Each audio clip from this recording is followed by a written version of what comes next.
Senhor nos ajude para termos um estudo proveitoso na noite. Antes de entrarmos no nosso tema, nós gostaríamos de fazer um pequeno preâmbulo para nos entendermos melhor. Não poderia ser de outra forma. Quando Deus cria os seus filhos, Ele imprime em cada um de nós, vamos dizer assim, numa expressão bem humana, um selo da sua existência, da nossa procedência, de onde nós vimos para onde nós vamos. Nós trazemos essa informação no nosso espírito, na nossa alma. E nós, na nossa língua, chamamos isso de sentimento de religiosidade. Esse é um sentimento muito forte na alma humana. E é justamente esse o nosso assunto, para que nós possamos bem entender o que nos cerca. Quando o espécime humano adquiriu o mínimo de entendimento, lá naqueles longínquos primórdios da nossa humanidade, quando mal saímos das cavernas, começaram a surgir no mundo expressões de religiosidade. Era justamente esse princípio, sentimento de religiosidade, dando mostras ao ser humano, à alma humana, da existência de Deus. Quando algum órgão de uma pessoa não funciona bem, então nós dizemos que aquela pessoa está doente. Ora, o principal órgão, por favor, entre aspas, da nossa alma é o nosso sentimento de religiosidade. E se alguém se diz descrente, cético, materialista, ateu, é uma alma enferma, porque ele traz como potencial o seu conhecimento da divindade. Nós diríamos, numa outra expressão, numa outra forma de dizer, que o sentimento de religiosidade é a bússola que nós trazemos incorporada à nossa alma, que nos mostra o caminho para Deus. Eu já vi pessoas perguntarem assim: mas por que Deus já não cria os espíritos sábios e santos, perfeitos? Porque Deus é justo. Como nós iríamos receber sabedoria ou bondade graciosamente? Não haveria mérito. O nosso progresso universal não é uma conquista por direito, como nos apresentam as religiões tradicionais. Os anjos, segundo as doutrinas tradicionais, foram criados sábios e perfeitos por Deus. Não é justo. Então, em lugar de ter uma perfeição por direito, nós temos o direito de conquista, não conquista por direito, porque senão Deus não seria justo. Então, Deus nos dá a vida, Deus nos dá os meios, Deus nos dá as inspirações, mas o trabalho tem que ser nosso, para que nós possamos conquistar valores e sermos premiados pela divindade por esses valores, conquistados legitimamente pelos nossos esforços. Então, quando nós mal saímos das cavernas, os tutores do planeta terrestre, os grandes e sábios espíritos que conduzem a humanidade, começaram a enviar à Terra espíritos mais velhos que o cidadão terreno, reencarnados, para que eles orientassem, fossem as musas inspiradoras dos povos primitivos. Então, meus amigos, surgiram no mundo certas práticas religiosas que seriam de estarrecer ao cidadão moderno. Eu tive espiritualmente a oportunidade de conhecer uma dessas doutrinas antiquíssimas, e seria até bom não citar detalhes, porque elas são deveras chocantes, devido à barbárie daqueles povos primitivos. Quando Jesus chegou ao mundo, a Terra já possuía muitas conquistas, acalentadas por doutrinas tradicionalistas muito antigas. Nós poderíamos falar dessas doutrinas como o livro dos Vedas, que criou o Vedismo há 10.000 anos passados na antiga Índia, o hinduísmo ou o brahmanismo, que substituiu o vedismo, mas que nos trouxe a divisão por castas. E, meus amigos, só para falar dessa divisão de castas, nós precisaríamos de uma palestra inteira, porque era o reflexo dos espíritos mais adiantados, mais falidos em outras regiões do cosmos, que vieram colaborar com a sociedade terrena, mas trouxeram as suas máculas de espírito. O professor Edgar Armon publicou um livro muito interessante sobre os exilados de Capela.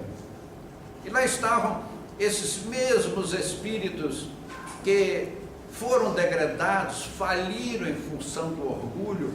Eles imprimiram na Índia a divisão de castas, que é uma coisa absolutamente incoerente para o mundo moderno e para a doutrina cristã, onde todos somos irmãos.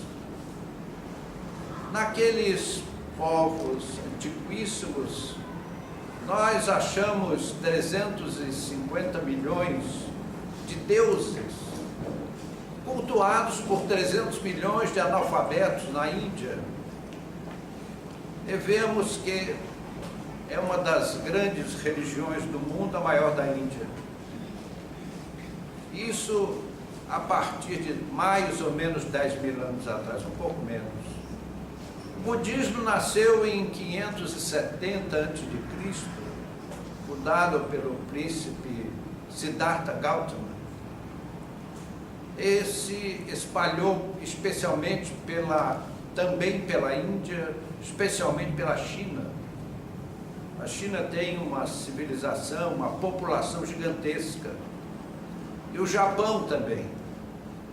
Eu tive oportunidade de visitar um antigo templo budista no Japão, o templo dos 1001 Budas.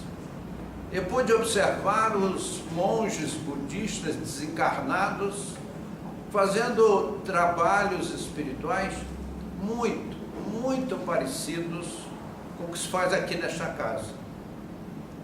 Nos centros espíritas, eles magnetizavam os visitantes, afastavam os espíritos perturbadores. Você, puxa vida, eu viajei para o outro lado do mundo para conhecer Kardec com outro nome, que era o Templo dos 1001 Budas, mas também não vamos avançar muito nisso, porque tomaríamos todo o nosso tempo. Mais adiante nós temos o judaísmo, fundado por Abraão em 1700 a.C., tem 15 milhões de adeptos, cultua o Velho Testamento, no que se inclui Moisés. E o judaísmo considera Jesus apenas um dos profetas da religião judaica. Aí nós chegamos ao islamismo, que na verdade o islamismo ele é mais do que uma religião, ele é uma cultura, é uma civilização islâmica, fundada por Maomé no 7º século da era cristã, e é a grande religião do mundo. Eles têm 1 bilhão e 300 milhões de adeptos.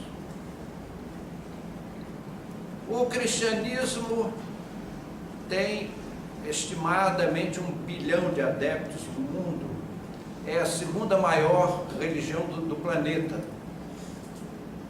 O cristianismo, com Jesus e os seus continuadores, foi toda aquela maravilha que nós temos nos evangelhos.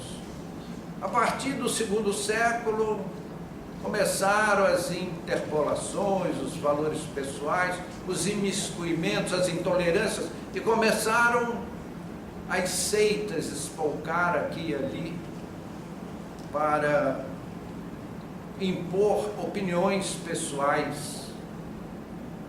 Foi quando Constantino, no 4º século, levantou no ar a primeira espada da história em defesa do cristianismo e transformou o cristianismo na religião oficial do Império Romano. Acontece que a religião de Júpiter já tinha toda uma estrutura, toda uma política de trabalho, seus sacerdotes.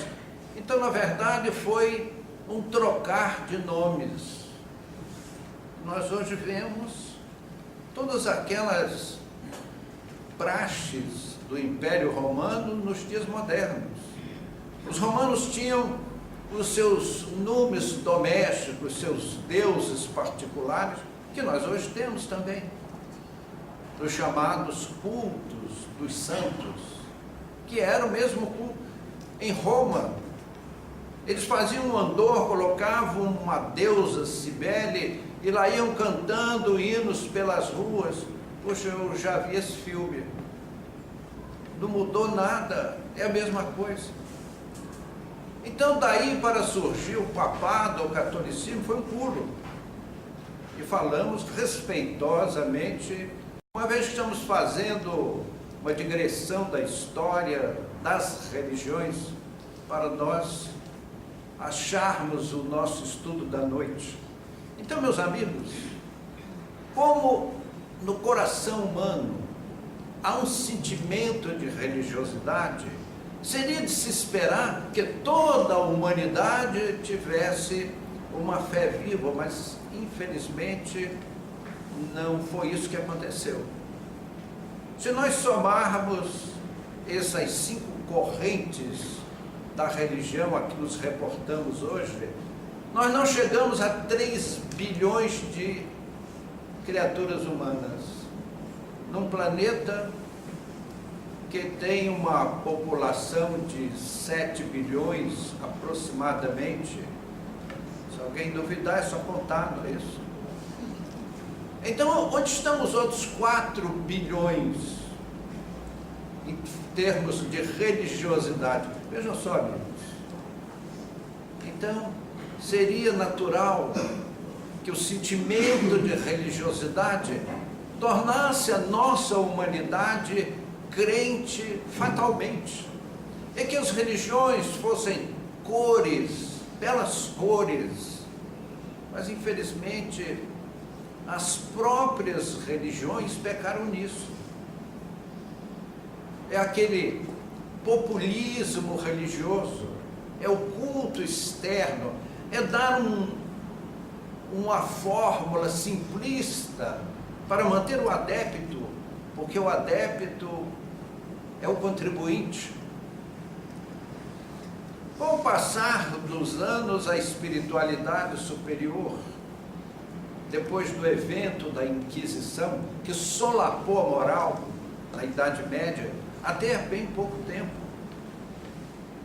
os mentores planetários enviaram à Terra espíritos idealistas para que fosse rompido com o medialismo religioso e surgisse umas novas filosofias sadias, mais consentâneas com aquele cristianismo primitivo, aquele cristianismo do Cristo.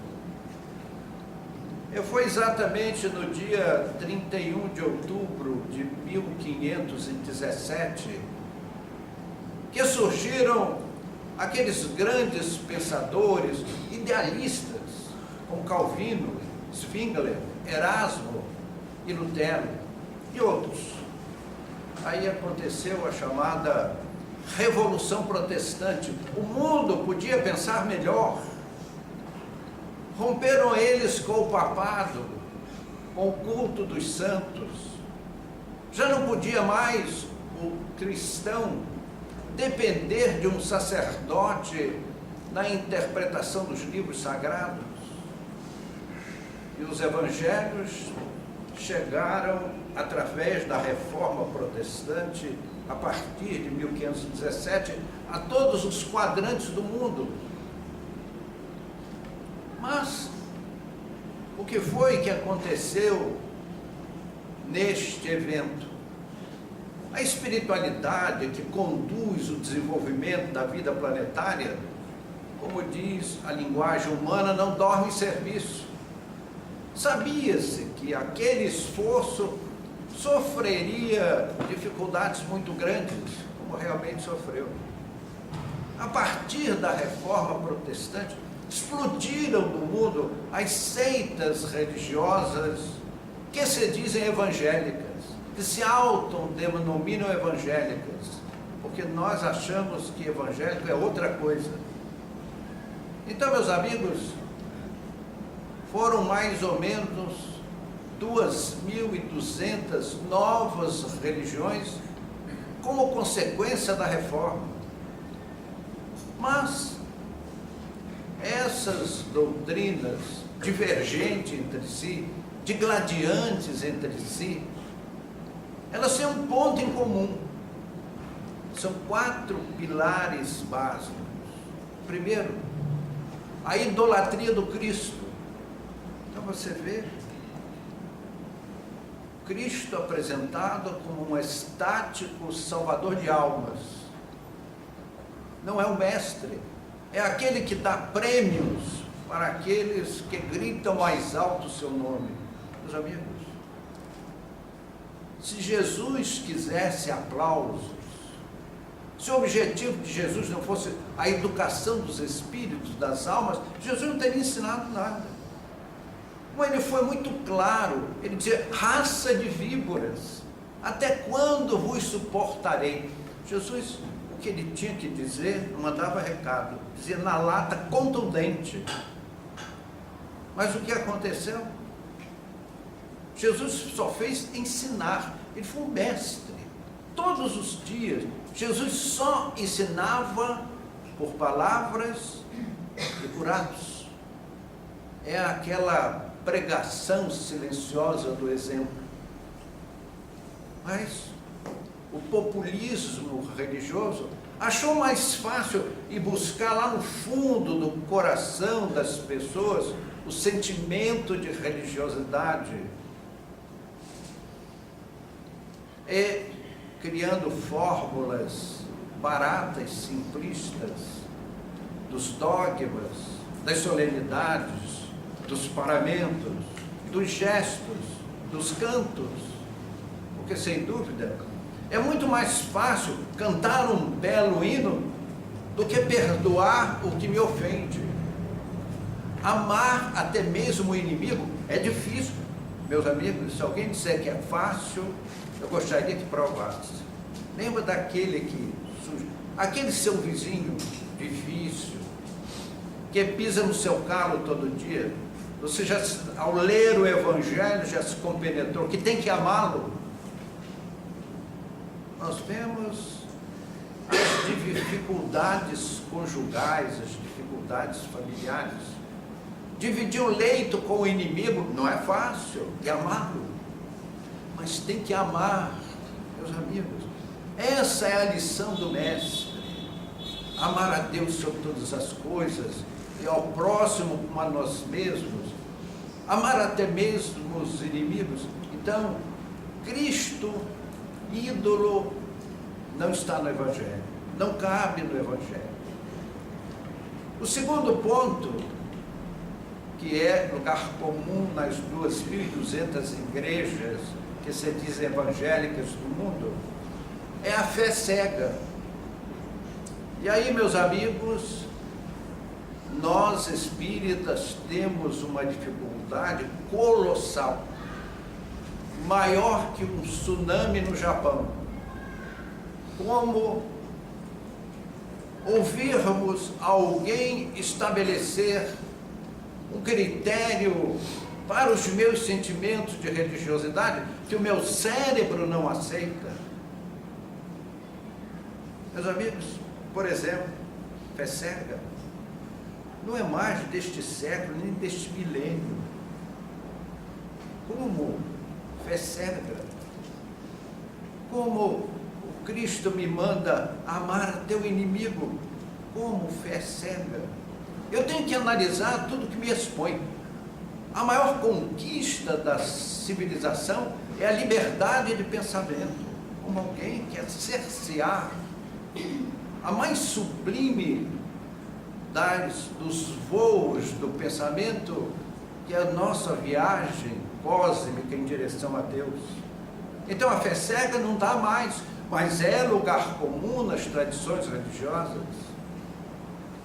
Vem um terceiro item, dos 4 que são padrão nas culturas tradicionais, que é o profissionalismo religioso. São aqueles que criam estrutura e vivem delas, não trabalham, vivem à custa da fé alheia, e diga-se de passagem, vivem muito bem, porque ao longo da história nós vimos todos os palácios que se construíram para os líderes religiosos, aqui e ali, os grandes palácios, os pequenos palácios, ou as casas douradas. Meus amigos, eu tomo Paulo de Tarso como um exemplo. Paulo de Tarso saía pelos gentios, entre aspas, a falar do Evangelho. Paulo era um tecelão. Ele levava um tear às costas, entrava nas matas, colhia as fibras vegetais, chegava a toda a cidade da Ásia, da Mesopotâmia, e da Ásia Menor, tinha o seu mercado. Ele montava o seu tear, fazia tapetes, redes, tendas, tudo mais, vendia. Com esse dinheiro ele se alimentava e só depois ele ia falar do Evangelho. Então Paulo foi um exemplo. A fé sem obra é morta, nos ensina Paulo de Tarso. Então como vamos nós construir palácios para vivermos no gáudio do trabalho alheio? E por último, como falamos de valores, é a arrecadação financeira. Nós vemos o cristianismo moderno ávido por valores. Você liga uma televisão, daqui a pouco já aparece uma tabuletinha lá, falando banco tal, agência tal, conta tal, dígito tal. E ainda surge no mundo a chamada teologia da prosperidade. Meus amigos, assisti isso no outro dia num canal de televisão. Então o esquema é o seguinte: é você dar o seu dinheiro, e nesses tempos eles andam já com a maquininha sem fio para você pôr o cartão, porque pagar qualquer coisa com o cartão de crédito ou de débito dói menos, já repararam? Você meter a mão no bolso, tirar o dinheiro em espécie, dói muito mais. Então, por exemplo, eu só pago tudo com cartão. Eu sofro menos quando pago cartão do que o dinheiro em espécie. Então ele já tem maquininha para você pôr lá e digitar. E a sua doação, o Cristo está olhando. e a depender do valor, ele vai lhe devolver riquezas materiais. E o religioso diz isso abertamente. Quem vai dar hoje um carro para Jesus? Só que Jesus não está lá para pegar a chave, mas tem seu representante com procuração, passada em cartório, firma reconhecida, tudo tem direito. Meu Pai do céu, ainda chama essas práticas de evangélicas? Nós espíritas somos demoníacos, e isso é evangélico. Me diga, me mostre, quando Jesus pediu dinheiro a alguém? Aqueles grandes apóstolos do passado, eles saíram a falar do Evangelho, da doutrina do Cristo, com a sua vida em risco. Assisti um filme em que aparecia Paulo de Tarso, um ator de Hollywood. Puxa, o cara moreno, olhos verdes, uma pasta, cabeleiro, galã de cinema. Paulo de Tarso não era nada disso. Ele estava muito mais para Frankenstein do que para galã de Hollywood. Porque Paulo levou chicotadas no rosto. Ele tinha corpo cortado de cicatrizes, mas foi extraordinário. Aqui todo mundo conhece a experiência de Paulo naquela cidade que cultuava Diana, aquela cidade romana. Meus amigos, eu não vou nem contar porque perderíamos o fio da meada, porque é uma das mais belas páginas da vida de Paulo de Tarso, nas suas pregações entre os gentios. E quando o mundo falia, naufragava com as mensagens da reforma, o alto nos deu 400 anos para nós amadurecermos a nova lição, a lição de Calvino, de Zwingli, de Erasmo, de Lutero. Enquanto os homens faliam, criando centenas, milhares de novas religiões, como se não bastassem as 5 grandes religiões às quais nos referimos anteriormente, o alto começou a enviar à terra, nesses 400 anos, uma série de missionários. Foram aqueles expoentes da escultura, da pintura, da música.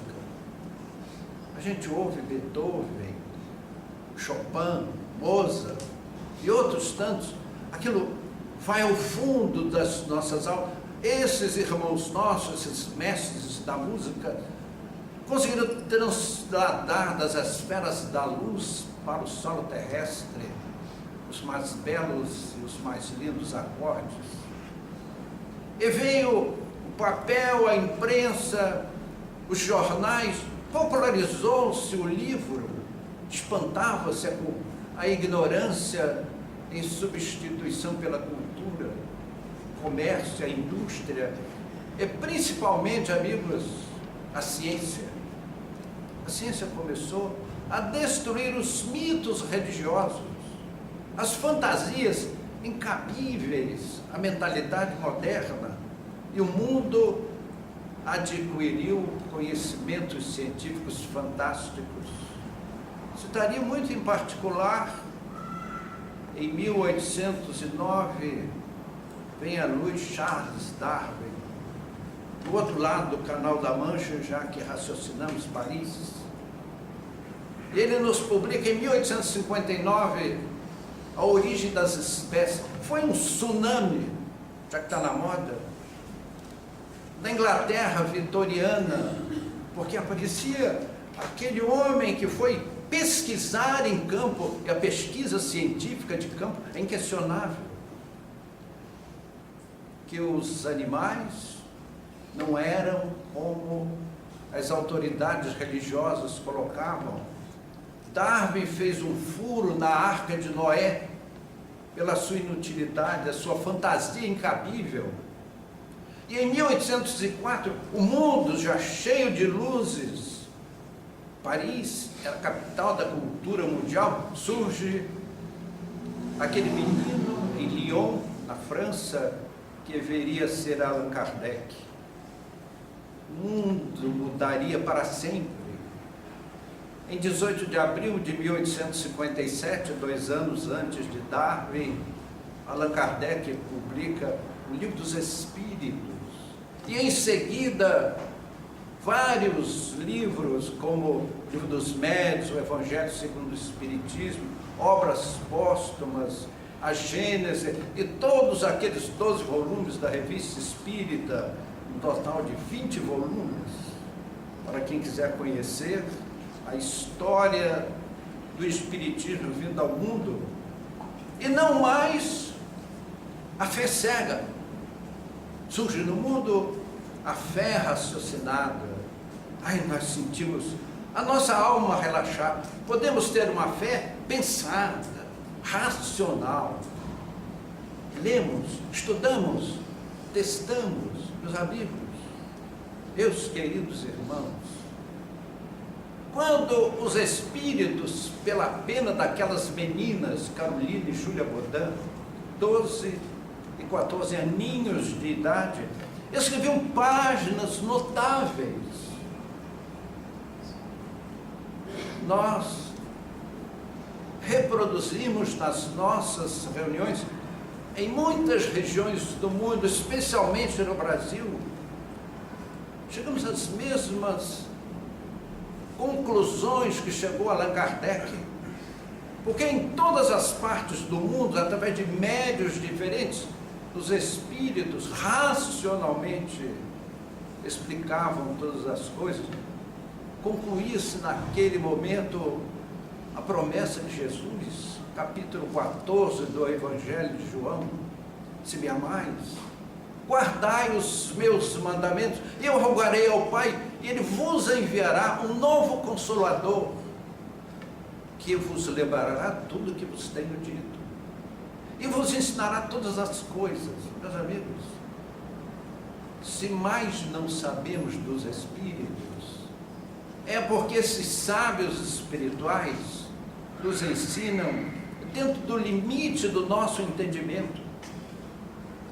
A nossa mente humana, e mesmo dos desencarnados, que vivem ao réis do chão do planeta Terra, tem limites. Mas naquilo que nós podemos compreender, eles nos despejam grandes valores para o nosso entendimento. Como dissemos, não mais a fé cega, mas a fé racional, a fé pensada, porque eu só consigo me convencer quando a minha inteligência repassa o ensinamento. Não mais aquele Cristo estático, salvador de almas, mas um Cristo dinâmico, educador dos espíritos. Substituímos no Espiritismo o profissionalismo religioso pelo idealismo cristão, e substituímos as arrecadações financeiras pelo amor e caridade. O espírita vive do seu trabalho honesto. O espírita vê em Jesus não aquele ídolo que devemos aplaudir, gritar fanaticamente. Nós vemos Jesus como nosso educador. Aprendemos com Ele todos os dias. É compilarmos os seus ensinamentos inesgotáveis, que mudam as nossas almas para alcançarmos a paz espiritual, como Ele mesmo dizia: a minha paz vos dou, não vou lá dou como o mundo a dá. O mundo nos dá a paz da metralhadora e das bombas nucleares. Jesus nos dá uma outra paz, para que nós possamos viver em paz, como irmãos uns dos outros. Meus amigos, as esferas celestes nos aguardam a todos, sem exceção. seja o homem comum, o trabalhador braçal, o intelectual, o mestre profissional, o sábio ou o ignorante, as esferas espirituais superiores nos aguardam.